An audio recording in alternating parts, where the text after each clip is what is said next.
Ẹ kú dédé àsìkò yìí, Kausara ní kí ọmọ bíbí ní Sùrájù ní èmi ń jẹ́. Àwa lè mọ ọ̀rẹ́ ni tí ó mọ̀ bí yín pé ibo lọmọ yìí ti wà tàti ẹ̀ wá lọmọ yìí.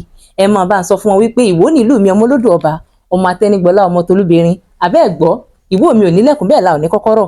Ẹrú wá ni wọ́n fi ń dèrè nílé baba tó bí mi lọ́mọ. Bí wo kọlà, bí wo lówó lọ́wọ́. Àbẹ́ ẹ̀ gbọ́, ẹrú tí ń ṣe mí rà mí ń tà mí ó tó mi ní tèmi ò jèrè. Ẹ mọ̀ pé kí ni mo tún gbé wá fún yín lórí ètò lónìí, ẹ kú ní bínú.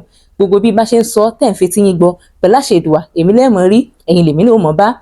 Lórí ètò mi tí mò ń pè ní Kausara ọmọ Yorùbá Talks, níbi tí n ti mọ bá yín gbé àwọn ọ̀jọ̀gbọ́n oríṣiríṣi àwọn èèyàn jankan-jankan tájọ mọ̀ fún mi jomi tó mi ọ̀rọ̀ tó bá sì mú wa láàsọ. A lè sọ̀rọ̀ nípa ilé, a lè sọ̀rọ̀ nípa òde, a lè sọ̀rọ̀ nípa politics, kódà a lè sọ̀rọ̀ nípa ọkọ àtìyàwó, a sì lè sọ̀rọ̀ nípa ògo wẹrẹ. Kò sí ohun tá à ní sọ tó bá ṣàtì ní í ṣe pẹ̀lú ohun tí ń bẹ nílé ayé, gbogbo rẹ̀ lẹ́ẹ̀mọ́ gbọ́ lórí ètò lónìí.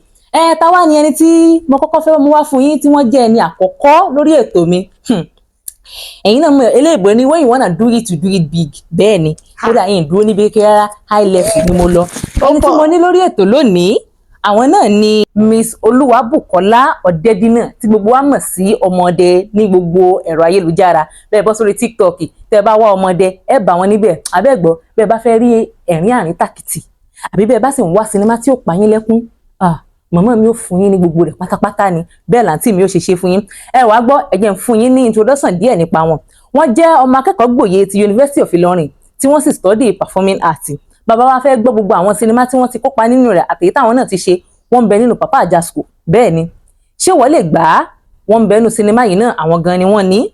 Ó ṣèèṣì, wọ́n kópa nínú rẹ̀. Ṣẹ́ràn wọ́n kópa nínú rẹ̀ náà. Ayé méjì wọ́n kópa nínú sinimá yìí, eléyìí tí ń bọ̀ lọ́nà. Kódà èmi gan dúró di sinimá yìí torí ìwọ̀nba èyí tí mo rí níbẹ̀ mo mọ̀ pé yóò dùn lórí àrinrin.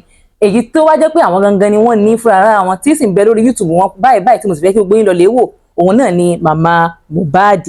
Ẹ gbọ́, tí a bá tún wá ní ká tún ṣàlàyé yànnàyànnà irú èèyàn tí wọ́n tún jẹ́, ìjẹ́ mọ̀ wípé wọ́n tún ń bẹ lábẹ́ àṣà bàbá wa tí a mọ̀ sí bàbá Sùwé, ìyẹn late Mr. Omidina. Wọ́n ń bẹ lára àwọn student wọn láyé ìgbà náà tí wọ́n ń pè ní Babatunde Omidina Films. Bẹ́ẹ̀ ni, wọ́n tún jẹ́ ọmọ ẹgbẹ́ Tampani, bẹ́ẹ̀ wọ́n tún jẹ́ ọmọ ẹgbẹ́ TGMAAN, èyí tí president wọn jẹ́ actor Saheed Balogun. Abẹ́ gbọ́, èyí mo wí náà tó, ẹ jẹ́ kí a pàdé màmá wa. Miss Olúbùkọ́lá Ọ̀dẹ́dínà, ẹ wò ó.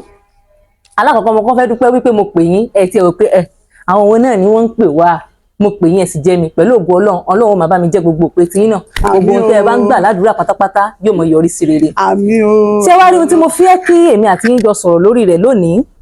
Òun náà ní kankan tí mo ṣàkíyèsí nípa bí àwọn ọkùnrin Nàìjíríà ṣe máa ń ronú. Òun náà ní wípé èmi lójú tó jẹ́ pé bí àwọn ọkùnrin Nàìjíríà, bí kí n ti sọ pé gbogbo ọkùnrin pátápátá tí wọ́n bá fẹ́ mọ̀ bóyá ọmọbìnrin kan tó ẹni tí a lè pè ní wife material, level bó ṣe lè bá wọn jìyà tó ni wọ́n fi máa ń determine rẹ̀. Léyìí tó túmọ̀ sí pé bọ́n bá róbìnrin kan tán wọ́n ní kí ló nílé tó bá ní ẹ fún mi lówó, ẹ ṣe wife material. So tí n bá ní kí n sọ léèbó, why is it that every single man on earth, the only way they want to, like test your womanhood is the level of sufferness you can endure as a woman? Torí kò yé mi. Tẹ́ bá ṣàkíyèsí orí ẹ̀rọ ayélujára, ibẹ̀ lẹ́tì mọ́ rẹ́ lómi. Wọ́n wá mú bóyá kíṣìnì tó ti dọ̀tí, wọ́n wá fábọ́ síbẹ̀, ẹ wá rí caption. If you go to your boyfriend's house and you see it like this, what will you do? What will you do? Bọ́n obìnrin kan bá fi lè ṣe God forbid I will go back, you are not a wife material. Kọ́nà ọmọ pè yà ní téèyàn. Ẹ bá mo torí Ọlọ́run. Kí ló dé tó fi jẹ́ pé àwọn ọkùnrin wọ́n máa ń fẹ́ pẹ́ bó bá ṣe lè jìyà tó, òun ni wọ́n fi sọ wípé lóòótọ́ wife material ni. Ẹ mọ̀ èyí téèyàn tiẹ̀ tí wọ́n sọ yẹn, ìfá ó tiẹ̀ tí wọ́n kéré. Ẹ tí ì rí àwọn bàbá wa gan, àwọn bàbá wa tó ti dàgbà yín, àwọn kọ̀ọ̀kan á ní obìnrin tí ò bá ní farada nílé ọkọ, àwọn ọmọ ẹ̀ ò lè lálùbáríkà. I now be like, so nǹkan tẹ́ ń try láti sọ because ìfaradà nílẹ̀ tá bá máa translate ẹ̀ lédè Gẹ̀ẹ́sì, èdè Gẹ̀ẹ́sì should be suffering àbí ṣé farada kí ni? Endurance. So are we saying that every woman tó bá wà nílé ọkọ ló gbọ́dọ̀ suffer kó endure lórí nǹkan tí ò dáa? For example, nísìnyí wọ́n á ní láyé ìgbà àwọn màmá wa tiẹ̀ tún máa ń lọ bu omi fún girlfriend ọkọ wọn. Tọkọ wọn bá gbé girlfriend wá sí orí bẹ́ẹ̀dì, àwọn ganan tún máa lọ gbómi kaná. Tó bá ní abẹ́ ẹ̀rọ lọ́rùn. Tí n bá gbómi kaná mo fẹ́ tulé lórí mi. Wàhálà.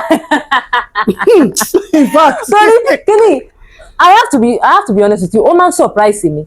lóríṣiríṣi ọ̀nà sí ni torí bí wọ́n bá róbìnrin kan ní ìsìn tó sọ wípé mo láìkí kí ọkùnrin tó bá ní irú ọkùnrin wo ló fẹ́ tọ́mọbìnrin báyìí lè dẹnu lé wípé mo fọkùnrin pé ó tiẹ̀ wá burú jù tó bá tiẹ̀ lè gba 2 bedroom flat ká tó mọ́rì kó bá tiẹ̀ ó lè bọ́kùnrin jìyà ó lè ṣe kinní kan ó lè ṣe kinní kan mo wá ń wò wípé òun ní wàá mú mi sọ kinní ṣé rí kí obìnrin tó sọ wípé òun ò lè bọ́kùnrin jìyà ẹ jẹ́ take for example ní ìsìn ọmọ tó jẹ́ wípé bàbá rẹ̀ kò ní kankan ìdí tí mo sì fẹ́ sọ ilé òun náà ni wípé ṣé rí most of àwọn ọkùnrin bẹ́ẹ̀ bá ṣàkíyèsí bó ọmọbìnrin kan bá sọ wípé if a man cannot earn 1 million naira in a month I cannot marry him wọ́n wàá rán padà sí bàbá rẹ̀ even your father doesn't have bicycle even your father doesn't ṣe kíníkan kíníkan eléyìí ni ó wá jẹ́ kí n béèrè lọ́wọ́ yín ẹ dákun torí Ọlọ́run ọmọ tí bàbá rẹ̀ ò ní bicycle tó mọ̀ wípé iye báyìí àsìkò báyìí lòun fi ń rinṣẹ́ lọ léèwé ọmọ tí bàbá rẹ̀ tó jẹ́ pé bàbá rẹ̀ ò rówó lé san tó mọ̀ wípé nígbà tí bàbá òun ò rí owó lé san wọ́n máa ń fa àwọn dógò sí ilé bàbá ilé àǹtí ilé àwò ẹ dákun ọmọ tó fi odidi 25 years tẹ́ bá bàbá rẹ̀ jìyà tí ẹ sì tún gbàdúrà pé kó fẹ́ ọkọ kó tún kọ̀ntínú irú ilé ayé bẹ́ẹ̀ ẹ rí páyé ìyà ló wá.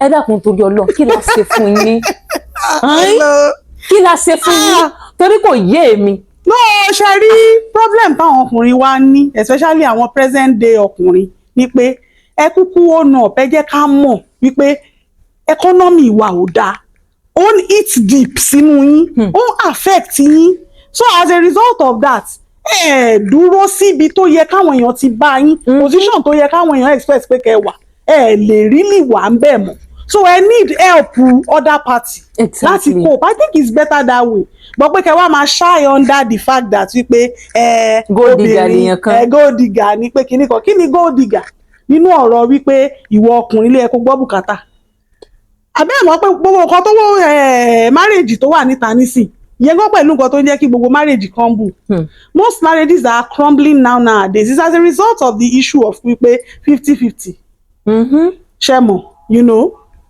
táwọn àwọn àǹtí wa tó wà nílùú òyìnbó bá máa sọ wọ́n ní 50-50 ní o ṣe fẹ́ pa ọkùnrin yẹn ni simply because it is the rule of the day and it has not always helped us because ẹjọ́ oúnjẹ tara ẹni ká má mọ̀ dá my gender like money gender tiwa a mọ̀ wípé aláìkówó bẹ́ẹ̀ni and òun ló ń jẹ́ kẹ́ máa rí àwọn obìnrin míì tóbìnrin míì bá ń sọ wípé bàbá aláàánú òun tó ń pe àlè ẹ̀ ní bàbá aláàánú obìnrin míì fún àlè ẹ̀ ní respect jọkọ lé ẹ̀ lọ that's the bitter truth.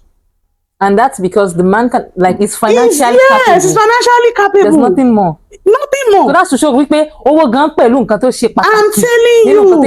Nínú ọ̀rọ̀ ìgbéyàwó, it's not love is just not enough. Exactly. Because téèyàn bá sọ wípé kíní ẹ̀yin náà ẹ wà àwọn obìnrin wa tó wà ń ta nísìn ẹ rí ìmí àní bàbá láàánú òun kíní kan ẹ bá ní ọkọ ilé ẹ̀ ń kọ́ àníyàn òkú ayé ṣóun rí ti ẹ̀rọ ní ṣọ́rọ̀ nìyẹn but it's as a result of wípé bó ní mú gbá wà lónìí bó mú máwo wá àlónìí mr kò dẹ̀ wá wò pé ìyàwó mi o situation wa ó nídìí ẹ you are not doing that you are under that your egocentric attitude like wípé kí ni eléyìí náà yẹ kó tó ẹ you are a gold digger o mọ̀jọ́wọ́ lọ that's not the way of life. So more or less like they are trying to compel you into believing that when you want more then it's a bad thing as a woman. It means you are not a good woman. It means you are not considerate. Exactly. But that's the way life ought to be. Ọlọ́run ti fi yín sípò afúnni. Bọ́lọ̀ ṣe ní kọ́wọ́ yín ó wà rè. Bẹ́ẹ̀ni. Àwa rè ọwọ́ ti wà rè sálẹ̀ yìí. So kí wá ló yẹ wípé obìnrin tó bá wá tẹ́wọ́ fún yín kẹ́ ẹ ṣe báyìí ẹ wàá san ọlọ́wọ́ dànù àbí kẹ́ ní ẹ gbòdìgà ní kìnìkan torí kò yé èmi. Ìjẹ́jẹ́ túmọ̀ ìtàn tún máa ń sọ wọ́n ní ayé ìgbà àwọn màmá wa. Kìnìkan they are always referring to that period. And kìnì yẹn mo wá ní there was a day I was on the live program I was telling that person wípé okay ayé àwọn màmá wa yẹn ẹ jẹ́ ká tiẹ̀ wá sọ because àwọn màmá wa most of them nísìn láyé ìgbà tí wọn àwọn bàbá wa máa ń gbọ́ bùkátà. Exactly. Yes, most of them máa ń gbọ́ bùkátà àwọn èyí tí ò bá gbọ́ bùkátà a mọ̀ wọ́n but yín nísìn is the rule of the day as a matter of fact nísìn tèmi àti yín bá jọ ń lọ ṣebí ó wà obvious wípé èmi àti yín ò ń ṣẹgbẹ́ tábàjọ ń lọ nísìn tọkùnrin bá rí mi tó bá rí mi àti yín níta tó bá mọ̀ pé mo wà financially okay jù yín lọ ó ready láti wá tó dẹnu kọ mi jù kó dẹnu kọ ẹni tẹ́ tọ́jọ wà ní the same circle lọ and it's not supposed to be that way. wọ́n á dẹ̀ máa pretend bíi pé owó yẹn kì í ṣe nǹkan kì í pàtàkì ṣe lọ́dọ̀ tí wọ́n náà. they be like bíi pé kò ń ṣọ̀rọ̀ owó, you won't understand, it's the maturity bó ṣe wà yìí nísìn, maturity tó ní ó máa pọ̀ gan, ìwọ máa understand, and it's not true, total lie ni. àfi maturity náà. I tell you, maturity kwa. torí ìmọ̀ ń yà mí lẹ́nu bẹ́ẹ̀ tó wí kẹ́ tó fọ̀ àbí kí wọ́n tiẹ̀ mọ sọ pé ẹ as a woman tí ọkọ rẹ̀ bá gbọ́ létí ṣó gbà tiẹ̀ padà. àwọn èwo làwọn example tí ò gbádùn, èwo làwọn example tí ò. our example temptation. I don't understand why is it that the level of how you can endure suffering is their own way to define you as a woman. It's so appalling. Yes o. It's yes, so appalling. Yes.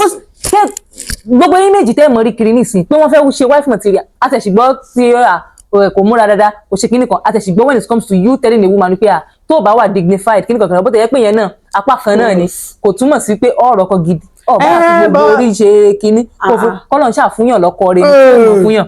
àmọ́ èyí tí wọ́n fẹ́ tó ti wọ́n jà mí lẹ́nu jù òun náà ni wípé èmi ló dé ṣé dandan ni kó jẹ́ wípé obìnrin tó bá dọ́gbọ́n sọ fún yín pé tó bá mọ̀ ní tí ó bá jẹ́ pé gàrí láàmú àjọmọ́ ọmú náà ni lọ́dọ̀ tí wọn òun ni wife material.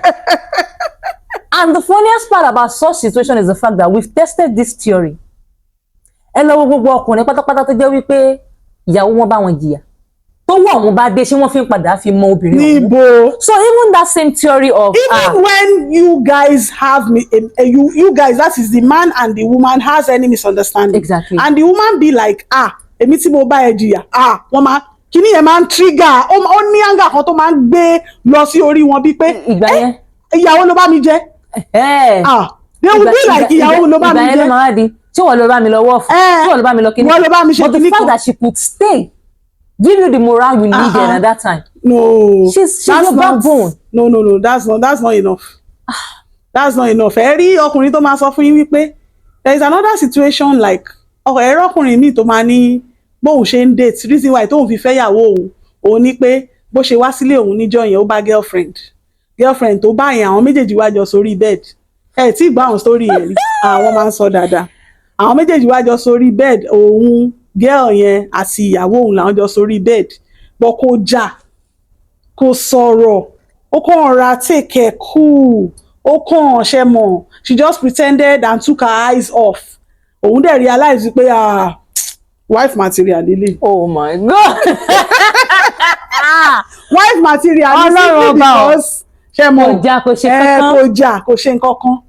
So tẹ bá mọ level tó ń gbé àwọn obìnrin lọ expectations tó ń fẹ́ fún obìnrin. tó fẹ́ tì mọ́ wa lọ́rùn pé ká máa rí nǹkan tó ná mà. ṣe rí àwọn nǹkan tó yẹ pé at the end of the day àwọn psychotherapist wọ́n á rí iṣẹ́ gbà rẹpẹtẹ ni àwọn psychological level tó ń gbé wa lọ you won't want to imagine.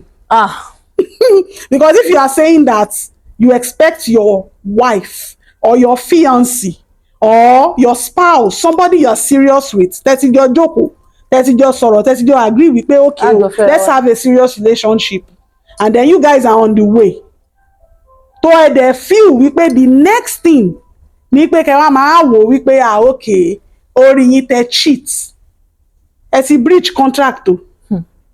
But you be like bó ṣe rí tẹ cheat yẹn tó ṣe sọ̀rọ̀ yẹn wife material ni. abẹ́ ẹ̀ mọ gbọ́rọ̀. Men's expectations are absurd. Very very absurd. Torí ẹ tiẹ̀ mọ̀ kan ni èèyàn kan sọ ọ̀rọ̀ kan lọ́jọ́ kan ní orí social media ó sọ ọ̀rọ̀ kan lọ́jọ́ kan ó ní pé how can you as a woman be asking your man for 100,000 naira in this economy. Mo wá kọ́mẹ̀ntì sábẹ́ kí ni mo wá ní pé kó dákun torí Ọlọ́run pé tó bá jẹ́ pé ó mọ àwọn tí wọ́n ń béèrè 100,000 yẹn lọ́wọ́ ọkọ wọn pé kò jọ kó bá ń béèrè lọ́wọ́ pé kí ni àwọn nǹkan tí wọ́n fẹ́ fi 100,000 yẹn ṣe pé tó bá jẹ́ pé nǹkan tí ò lẹ́sẹ̀ ńlẹ̀ kò sí wàhálà àmọ́ tó bá jẹ́ pé nǹkan tó ní mínì ló wá dá mi lò pé she's saying that for school fees of the children kìnìkan and she knows that the husband doesn't have. Mo wá rò lọ́kàn mi pé ó ń béèrè owó nípa àwọn ọmọ ẹ tún wá fẹ́ gbé ṣọ́ọ̀kì ẹ fẹ́ yọ ṣọ́ọ̀kì lẹ́sẹ̀ láti tún dá lẹ́bi wípé a ṣe máa béèrè lọ́wọ́ ọkọ ẹ̀ nípa ọmọ tóun àtọkọ ẹ̀ jọ pòdúsù ibẹ̀ mo ti mọ̀ pé tá a bá ṣọ́ra ibi tó ń lọ dé yìí nísìnyí. kí lẹ tí ì rí Sister Kausara ọkọ tóun àti ìyàwó ọjọ́ sípọ̀ mọ́ tó jẹ́ pé ọ̀dọ̀ ìyàwó làwọn ọmọ wà tọkọ dẹ̀ ń sọ wípé torí pé ìyàwó òun ṣẹ̀wọ̀n òun ò lè gbọ́ bùkátà lórí àwọn ọmọ ńkọ́. ọlọ́gbọ́n ẹ tí rí àwọn lẹ́bùn yẹn. ó fẹ́ dọ́gbọ́n ṣe ó fẹ́ dọ́gbọ́n. àwọn ọkùnrin ẹgbẹ́ ìgbà tún máa support ẹ̀ wípé obìnrin yẹn ló fà á obìnrin yẹn ló fà á because òun ló jẹ́ kínú máa bí ọkọ ẹ̀. yeah òun ló jẹ́ kínú máa bí ọkọ ẹ̀. láì ṣe pẹ́ ṣe díẹ̀ rẹ̀ tán lọ́mọ àlè ni wọ́n. àbí like kí ni ẹni láti ṣe pẹ̀lú ọ̀rọ̀ ọmọ à ń sọ̀rọ̀ bí bàbá ṣe máa gbọ́ bùkátà lórí àwọn ọmọ ẹ̀ ń sọ̀rọ̀ pé màmá wọn ṣẹ̀ ẹ̀ màmá wọn bá ṣẹ̀ ẹ̀ what has that got to do with anything. with the children. And moreover, the woman has left based on her choice. Kò fi lé ayé ẹ lẹ̀ as in okay, do you intend to force her to stay with you? Is that not where a problem will start from? eléyìí sọ̀rọ̀ wípé bóyá pé èèyàn jẹ́ feminist àbí kankan torí ihun tèmi lérò ni pé ń dà ọ́ ìwọ gẹ́gẹ́ bí ọkùnrin nìsín lọ́dọ̀ tiẹ̀ obìnrin tí ò bá ti lè gba ìyà mọ́ra kì í ṣe ìyàwó gidi níbo wọ́n ti ń ṣerú rẹ̀ ìwọ gbàdúrà kó o bímọ obìnrin kó sì jẹ́ pé ìdí ìyà ń dáná ìwọ gẹ́gẹ́ bí bàbá jẹ́ example tí mo cite tẹ́lẹ̀ bóyá kí n yànnà rẹ̀ kí n fi ń ṣe example ìwọ gẹ́gẹ́ bí bàbá nìsín o lówó lọ́wọ́ ẹ jẹ́ tiẹ̀ sọ lédè Gẹ̀ẹ́sì. Let's take for an example a man who gave birth to 2 children, a male and a female. Now that female child in question, she understood what it like female child tá à ń sọ̀rọ̀ rẹ̀ yìí nìsín bàbá rẹ̀ ó tálákà bí èkúté ṣọ́ọ̀ṣì ni. Female child yìí ó mọ̀ wípé bàbá òun tó tálákà nígbà tí ó rówó iléèwé san ó mọ iye ìgbà tóun fi ń jókòó sílé torí bàbá ò rówó iléèwé san. Ọmọ tá à ń sọ̀rọ̀ nípa rẹ̀ yìí nígbà bàbá rẹ̀ ò rí owó ilé san wọ́n mú wọn báyìí ọ̀dọ̀ èèyàn kan lọ́dọ̀ àǹtí èèyàn kan lọ́dọ̀ àbúrò wọ́n fún wọn dà káàkiri.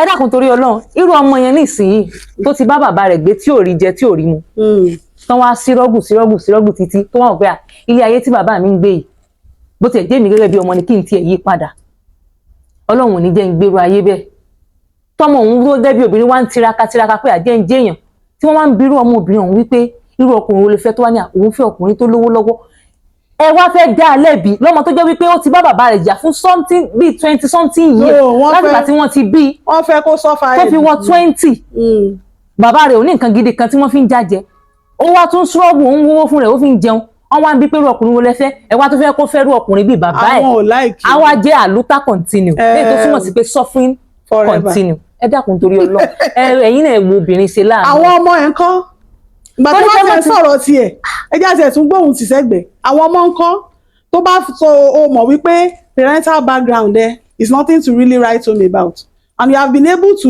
through thick and thin been able to survive one way or the other your marital aspect ó wá tún wá lọ ṣe ó wá tún wá lọ fẹ́ ọkùnrin tí kò lówó lọ́wọ́ don't you think that ìran mẹ́ta ẹ̀ ń tòṣì ni because àwọn ọmọ tó bá bí you might not get to give them a sound education like you dream of.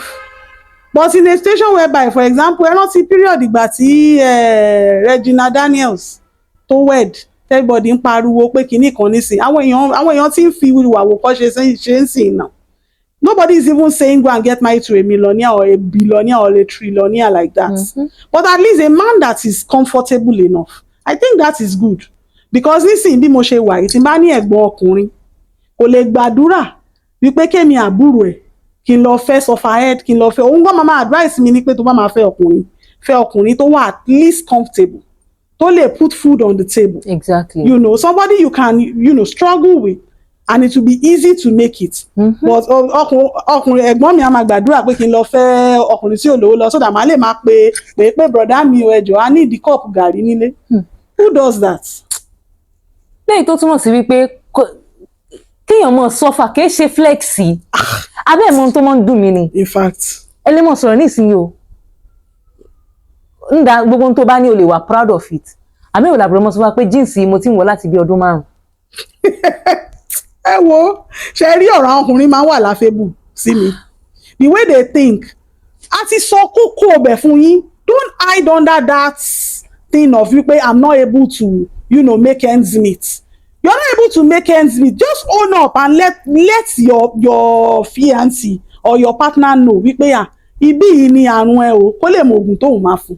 Kò ṣe pé kó wá máa sọ wípé obìnrin tí ò bá báyọ̀ jìyà gbọ́dọ̀ eku máa báyọ̀ jìyà. Don't compel us to suffer. Don't force it on us. No, seriously. Who does that? Don't force sufferness on us. Why would you want to do that? Gẹ́gẹ́ bí obìnrin nísìnyí, ìwọ̀n orí ẹ̀ sọ, èmi gẹ́gẹ́ bí alára nísìnyí, ó ti láwọn ìgbà kan tó jẹ́ wípé a ti fi ìgbà bá mi tá a kó lọ sáìtì wa, tí gbogbo rẹ̀ ò tí ì dámọ́rán, tí bá mi ò tí ì tá àti ṣe kí ni ẹ̀ mọ̀, ó dọ́ta jù ká sì mọ́ sanwó lé lọ. Nígbà tá a kọ́kọ́ débẹ̀, igi iná la mọ́ fi ń si ẹ̀wà, orí iná láàdá gàrí sí mọ́ ẹ̀wà tí gbogbo ó sì pín jẹ. Torí pé mo wá sọ́fà lọ́dọ̀ bá mi nísìnyí tí mo ti rí ohun tó fà tó jẹ́ pé gbogbo bàyẹ̀ báyìí a lè yà mí a lè jẹ̀mí gan kó yẹ pé tọ́lẹ̀tì ni ó padà gba gbogbo rẹ̀ nígbà tí ò bá dúró nú. Kán wá bí mi pé irú obìnrin wo ni mo fẹ́ nìsín kí n wá mọ̀ sọ wípé ọkùnrin tó dàbí ìgbà tí bàbá mi tiẹ̀ tún ti wá mèkì ẹ̀ díẹ̀ ni mo fẹ́ kí n wá nígbà bàbá mi ṣe rí láti ilẹ̀ tá à ń bá wọn jìyà ni mo fẹ́. That's an eyesore, God forbid. Ẹ̀yin ò gbọ́ ni wọ́n ní inú èsìsì ojú ni lẹ́ẹ̀mejì. You can't have a poor father and still pray to get married to a poor man. But they don't look at it that way. Please, ẹ bá wa wò ó bẹ́ẹ̀. Ṣé ẹni bóbìnrin bá sọ wípé pé mi ò lè fẹ́ irú ọkùnrin báyìí? Kì í ṣe pé ó ń sọ wípé dandan òun fẹ́ owó, òun fẹ́ kíníkan. Ó ti ẹlòmíì ti taste ìyà rí. Torí ẹ̀rọ àmọ́ kan tó fọ́ ni. Tó bá jẹ́rú àwọn ọmọ bí Ọ̀tẹ́dọ́lá nìsín, wọn ò bá àwọn èèyàn díràgì rẹ̀ tó bá láwọn fẹ́. Èrò àwọn gan fúnra wọn, wọ́n máa lọ fúnra wọn. Ẹ̀rí yìí tó máa lọ yá, ó lè lọ yá Bentley ọ̀rẹ́. Ìmí rẹ̀ láti lọ yá Bentley ọ̀rẹ́. Ṣebí irú strategy tí wọ́n máa ń lò fáwọn actress ni kí wọ́n lè bá rí nude wọn gbà láti blackmail wọn. God bless you. Àbí torí ẹ dákun torí kò yé èmi mọ́ báyìí torí Ọlọ́run. Like, don't compel us to suffer with you. Ṣé rí bá rí obìnrin tó bá ní àpéyà ìlé bọ́kùnrin jìyà ẹni ṣe pé ó ní ohun tójú ọmọ lọ́mọ ti rí. Àti pé púpọ̀ nínú ẹ̀yin ọkùnrin gan ẹ̀yin náà mọ̀ wípé owó lèèyàn fi ń ṣọkọ obìnrin. Tó o bá ti wá mọ̀ wípé nígbà tó lówó lọ́wọ́ àwọn obìnrin ò ní gbà tiẹ̀. Ṣé rí kẹ́ ẹ tó lówó lọ́wọ́ ihun tẹ́yin náà mọ̀ ni àsìkò yẹn gan. As a matter of fact, lẹ́ẹ̀rí choice tẹ́ fẹ́ gangan. Tó bá jẹ́ pé wọ́n lè rí marriage tó máa fẹ́ obìnrin tẹ́ pé obìnrin yẹn ló máa fún wọn lówó. Tó bá dẹ̀ tún fún wọn lówó ẹnu wọn á tún tọrọ wọn máa like irú ẹ̀. I don't know who does that. I don't know. Obìnrin, we are naturally materialistic people. I like owó. Ṣé understand? Gbàgbé pé bóyá kíní, that is our life. I like owó. Ibi tá bá ti rówó la máa ń lọ. You now expect that you would be in a relationship with an opposite sex as a man. And you expect wípé bó ṣe wà nínú relationship yẹn kó máa gbọ́ bùkátà. Kẹ́ máa ṣe 50-50. Kí wọ́n san owó school kóhun san owó ilé, or kí wọ́n san owó ilé kóhun san nínú owó school ọmọ. O dẹ̀ fẹ́ respect. My sister. Ibo ló ti fẹ́ rí. It's even something that comes. The thing is, you have indirectly made the woman know. You are passing across a message wípé the woman can do without you. That's how we reason. We be like, I can do without him now. You know, you are giving that woman a spirit of independence. I can do without him. Ṣé ó sanwó kinní kan, èmi náà sanwó kinní kan. So, but in a situation whereby wípé kó jẹ́ pé ó ń pa gbogbo owó ilé ayé kó máa gba owó tó pọ̀ as salary. Òun náà ń ṣọ̀dẹ̀. Jẹ́ kí responsibility tó bá máa ṣe nínú ilé jẹ́ kó wá láti ọkùnrin. Bẹ́ẹ̀ni. Jẹ́ kó wá láti ọkùnrin. Àwọn obìnrin sì ní kinní kan lọ́wọ́, akọ̀mọ́ ń díbọ̀ ni o. Tóbìnrin bá rí ọkùnrin tó ń ṣiṣẹ́ dáadáa kárakára, tóbìnrin yẹn bá ní owó lọ́wọ́, ọkùnrin yóò ní sọ́lẹ̀ méjì kó tó kólẹ̀ o. That is it. Àfẹ́yí tó bá jẹ́ pé ó kọ̀ burú. Tó burú. Àwọn ọkùnrin wa. Obìnrin lè fún, tóbìnrin bá nífẹ̀ẹ́ ọkùnrin, ó lè fi owó ara rẹ̀ bá ṣeré. Dáadáa. Kí wá ni pé ọkùnrin tó tún wá ń ṣe tí ò ní lè fi owó rẹ̀ bá ṣeré. Ìrọ̀ ṣe rí most of àwọn tó ní ideology nǹkan tá à ń sọ ìwọ̀n ọ̀pọ̀ as ọkùnrin ọ̀pọ̀ rárá. That's just one thing tí mo realize wọn fi bẹ́ẹ̀ pọ̀ púpọ̀. Àwọn tó jẹ́ pé wọ́n believe wípé you cannot eat your cake and have it. Ṣé bí o ti mọ ẹlẹ́wà ṣàpọ́n? Iye tó bá ní kó lẹ̀. Ìwọ ló ní àwọn ọmọ ẹ. Ọmọ kan ni mo lè afford láti tọ́jú bí ọmọ kan tó lè tọ́jú. Don't look for nǹkan tí ọwọ́ ẹ ò tó. You don't have to. Tó bá sọ fún ìyàwó ẹ pé okay, this is how I plan my life. Mi ìfẹ́ níjọ ọmọ méjì lọ. Or at this point of my life, I'm a civil servant, and then owó tí mo ní kò lè bọ́ ju ọmọ méjì lọ. Mú báírò kó plan life ẹ. Mọ bó ṣe máa ṣe. Ọkùnrin míì gan níbi tọkùnrin míì gbọ́n dé tó bá gba sálárì ìyàwó ẹ̀ ló máa kó fún. Ẹ mọ̀ pé àwọn ọkùnrin bẹ́ẹ̀ yẹn wọ́n máa ń dàbí pé kìíní oníjìbìtì àwọn gan ló ní jìbìtì jù. Àwọn ló ní jìbìtì ju àwọn tó jẹ́ wípé ìyàwó wọn ò mọ iye tó ń gbà. Ẹ mọ̀ pé àwọn obìnrin míì wà tó yẹ pé ìyàwó wọn ò mọ, àwọn ọkùnrin míì wà tó yẹ pé ìyàwó wọn ò mọ iye tó ń gbà wọn ò mọ̀ but àwọn tó máa ń gba sálárì wọn tó máa kó sọ́wọ́ ìyàwó wọn yẹn àwọn ló máa ń gbọ́n jù in the sense that pé wọ́n ṣe wà yẹn wọ́n mọ bóbìnrin ṣe rí that act alone would make her do things beyond what he expects in the house because bẹ́ẹ̀ ni ó kàn sí wo wípé ọkọ òun kò sí nǹkan kan kò kí n hide anything fún òun wà transparent so as a result of that any little tí a máa ṣàánú ẹ̀ ẹ lè ṣe ó mọ̀ pé ọkọ òun máa wọ mọ́tò lọ síbi iṣẹ́ ó mọ̀ pé ọkọ òun máa ṣe gbá ó máa ṣàwo so obviously but in some men's case wọ́n ní believe wípé obìnrin life wa ó gẹ́ta síbi kọ́lọ́hún ṣàánú ni o àmì Ọlọ́run torí ohun tèmi rò ní wípé kò sí láìfi nínú pé àkóbìnrin rí ọkùnrin kankan ní okay fine he is still managing he doesn't have this he doesn't have that àmọ́ lára ohun tèmi tún mọ́ rò ní wípé ṣé dandan ni kó jẹ́ wípé àsìkò tẹ́ ẹ̀ ní nǹkan kan yẹn ṣé dandan ni kó jẹ́ pásìkò yẹn lẹ́ẹ̀bímọ sí ṣé dandan ni kó jẹ́ pásìkò yẹn ní òun yẹn kẹfẹ́ ṣègbéyàwó torí kò yé mi wọ́n ní ṣe bó ti mọ bẹ́ẹ̀ ṣe wílẹ̀ ẹlẹ́wà ṣàpọ́n ìwọ náà mọ̀ ihun tó tún bá wá ń pa mí lẹ́rìn jù òun náà ni wípé bẹ́ẹ̀ bá wá padà ní owó yìí tán obìnrin tó bá yín jìyà yìí obìnrin tí ò wá níṣẹ́ rárá òun náà lè padà tún fi. bẹ́ẹ̀ ni ọ̀rọ̀ marriage ibi tó ń lọ ọ̀ǹtì tóbìnrin bá trust nínú ara ẹ̀ tó mọ wọ́ọ̀tà rẹ̀ tó mọ̀ pé yes regardless of whatever òun ní láti mọ wọ́ọ̀tà ara òun kóun dẹ̀ ní strong attachment pẹ̀lú àwọn ọmọ òun if not so ibi táwọn ọkùnrin ń gbé wa lọ especially pẹ̀lú economy tó wà ń ta all over the world ibi táwọn ọkùnrin ń gbé wa lọ tá a bá ṣọ́ra is a point of no return. I'm telling you the truth because psychologically it is more of psychological trauma even when we are talking about domestic violence is yes ṣẹ́rí physical yẹn kò pọ̀ tó ìyẹn ò tiẹ̀ pọ̀ tó ti tèyí tó máa ń fún psychological one I won't lie to you that's why most women máa ń wọ depression you know at the end of the day when me àwọn depression ìmí ò ní gẹ̀ẹ́ta rẹ̀ because tí obìnrin bá wà the moment obìnrin bá ti ń ṣiṣẹ́ fún èèyàn méjì married but living single ó wà nínú ilé ìwọ àtọkọ ẹ jọ wà nínú ilé but you are living single like people like us now that have had our little fair share of marriage before we left and became single parents we know what I personally would say I know what it's like you know to be married and you know have a lot of torture in it tóbìnrin bá wà tó wà nílé ọkọ and your husband is just not there for you you have to start trusting yourself you have to start believing in yourself just make that little world for yourself within marriage the moment women start doing tí obìnrin ò bá máa wò bẹ́ẹ̀ yẹn marriages mama fall apart gan that's the truth and to me I don't think falling apart of a marriage is the best for any marriage sure phases ní marriage èmi dẹ̀ believe wípé you know those phases will pass away àwọn phases mi máa tún wà tó jẹ́ pé ẹ ti wá understand ara yín gan ẹ wá dàbí ẹ̀gbọ́n àtàbúrò àwọn phases yẹn làwọn màmá wa máa ń lè dúró dè nígbà yẹn but àwa yìí à kì í lè dúró dè àwọn phases yẹn at that period when that man is losing it just create a little world for yourself dwell in your world trust in yourself have enough strong attachment with your children you know I feel it's enough for you at that phase because that phase tọkùnrin yẹn gbé wá ó máa kọjá lọ.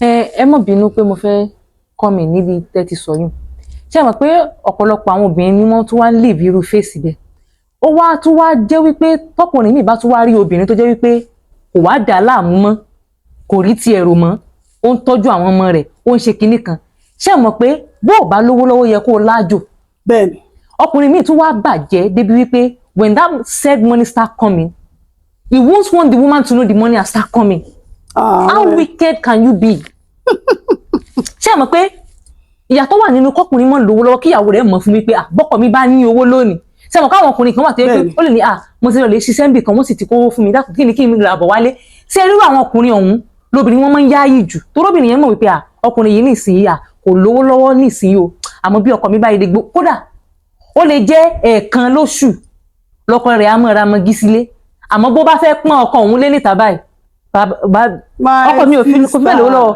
àmọ́ ọkùnrin mi wá bàjẹ́ bọ́ bá ti rí pé obìnrin yìí ti ń gbọ́n bùkátà wọ́n wá dàlú láyà táwọn ọmọ wọn fi wá pé tí wọ́n fi dàgbà. my sister kí ni kí obìnrin yẹn ṣe. òun náà láṣẹ máa tún padà sí wípé ṣé ẹ rí àwa obìnrin tó bá ti rí wípé o ti bá rẹ nírú situation bẹ́ẹ̀ yẹn rọra create happiness fúnra ẹ ní little world ẹ rọra fílẹ̀ yóò máa ṣe bó ṣe wù ú yóò máa ṣe tiẹ̀ kó dẹ̀ kún fàdúrà fún let your children be your point of happiness.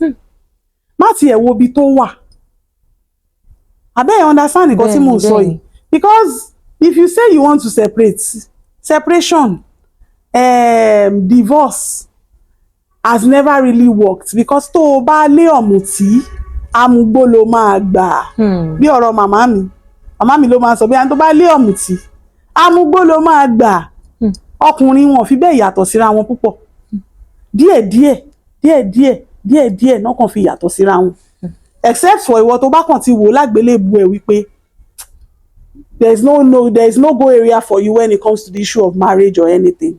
ìkan ló tún kù o kàn fẹ́ dúró lórí ọwọ́ ẹ but kò easy ara máa béèrè fún kò easy bẹ́ẹ̀ ni it's not everybody ló lè ṣe I will not lie to you kò easy ara máa béèrè fún so tó bá ti mọ̀ pé you are not that kind of a person create that little world for yourself make yourself happy have enough strong attachment with your children kàn jẹ́ kí àwọn ọmọ ẹ kàn jẹ́ point of happiness ẹ mójú kúrò I'm telling you that phase has always passed away. àwọn face kan máa dé tó jẹ́ pé tí ó bá ti di pé ó ti lọ náà gbòòrò ó ti ná gbàrà tó bá padà wá sílé tó máa ṣe mọ́mì táwọn ọba tó bá ti di pé àwọn wọn ti ń dàgbà wọ́n máa pe mọ́mì lẹ́mẹ̀sán mẹ́wàá ẹni little thing tó bá fẹ́ ṣe ẹgbọ́n mọ́mì ṣé kìíní ìdá ìyàwó ẹ̀ ló ń bá wí ẹgbọ́n mọ́mì ẹni little thing ẹgbọ́n mọ́mì gbogbo àná làkúkú mọ́ àwọn faces yẹn so that face will come around the issue of tó bá jẹ́ wípé bóyá ó ń lù ẹ́ torí lílù yẹn lèmi ò fara mọ́ o. ìyẹn torí ẹ ó láwọn kan tó yẹ pé tí wọ́n bá bí mi tí wọ́n bá ń sọ̀rọ̀ nípa pé ọkọ mi ń ṣe gbá ọkọ mi ń ṣàwò ìbéèrè alákọ tí wọ́n kọ́ mọ́ ń bi wọ́n ni pé ṣé wọ́n ń lù yín tí wọ́n bá ti ní kò sí yùn bẹ́ẹ̀ ọ farada ni mo máa ń pè ní next line of action àmì èyí tó bá ti jẹ́ pé yín náà mi tí mo wá ń béèrè nínà òun ẹ̀mélòó lọ́sẹ̀ àbẹ́ ẹ̀mélòó ló tó bá ti di pé picture olójú yọ kọ̀ǹtọ̀ ṣe kíníkan ẹ dákun torí ọ̀rọ̀ ṣé yóò wù kẹ́ ẹ fẹsẹ̀ ara yín méjèèjì rìn bóde ní tàbí kí wọ́n gbé yín bí kọ́ńkọ́ lọ́rùn bọ́ta ìwò lẹ́fẹ́ ó tọ́ ni torí àlè torí wípé kí wọ́n bá lè mọ̀ pé mi ní Mrs. Lágbájá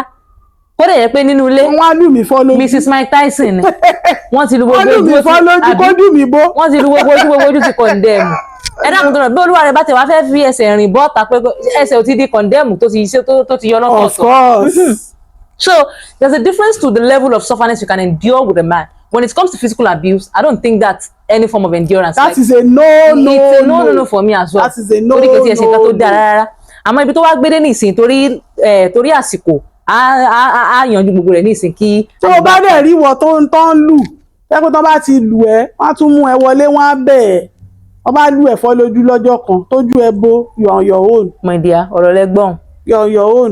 Láì ní gbarawo lásìkò ibi ni a ó fi àdàgbà ètò tòní sí ẹ wò mọ́ mi mo fẹ́ dúpẹ́ lọ́wọ́ yín fún pé mo pè yín ẹ jẹ́ mi torí ọ̀pọ̀ ni a pè tí mo mọ̀ ní gbogbo náà ló bẹ̀rẹ̀ kí lè fẹ́ sí àmọ́ torí ẹ pọ́n mi lé. Láti ẹ̀ fi sọ pé mi ọ̀jọ̀gbọ́n. Ṣé ẹ wá kéré nú ayé ni ẹ̀yin gan plenty nínú ayé ẹ dákun torí Ọlọ́run kí n tó sọ̀rọ̀ ẹ bá mi lọ sórí YouTube wọn ẹ lọ sí tẹ bá ti bọ́ sórí TikTok wọn ẹ ti rí líǹkì níbi TikTok wọn ẹ dákun torí Ọlọ́run kẹ bá mi lọ sórí YouTube wọn kẹ bá mi gbogbo àwọn ohun tí wọ́n mọ̀ ẹ bá wa wò ó fíìmù wà ń bẹ̀ ṣẹ́ràn mo ṣèṣì mama Mohbad yẹn ni mo ṣe gbẹ̀yìn very interesting films ẹ dẹ̀ enjoy it I promise you that and as time goes on náà àìmọye náà la ṣe máa mú wá fún yín àìmọye àwọn online videos mi náà tó wà ń bẹ̀ rẹpẹtẹ tẹ máa kọ́gbọ́n lára ẹ̀ ẹ mọ̀ pé kò ṣe gbogbo èèyàn àwọn èèyàn wa tó tiẹ̀ wá ń tà ń sìn àwọn òráyè ká wo fíìmù ká jẹran pẹ́ lẹ́nu kó pẹ́. Ṣókí lọ́bẹ̀ oge ni wọ́n fẹ́ mẹ́sẹ̀jì tó fẹ́ fún wa tètè pàṣẹ ẹ̀ lọ́wọ́ kan fídíò pọ̀ tá a fẹ́ wò. bẹ́ẹ̀ ni o. ẹ wò ó ẹ ṣé gan ni ẹ̀yin aráalé pẹ̀lú ògo Ọlọ́run orúkọ mi ò yí padà Kausara Àníkẹ́ ọmọ bíbí inú Sùrájù náà ni títí dìgbà mìíràn ó dàbọ̀ ẹ ṣé. ó dàbọ̀.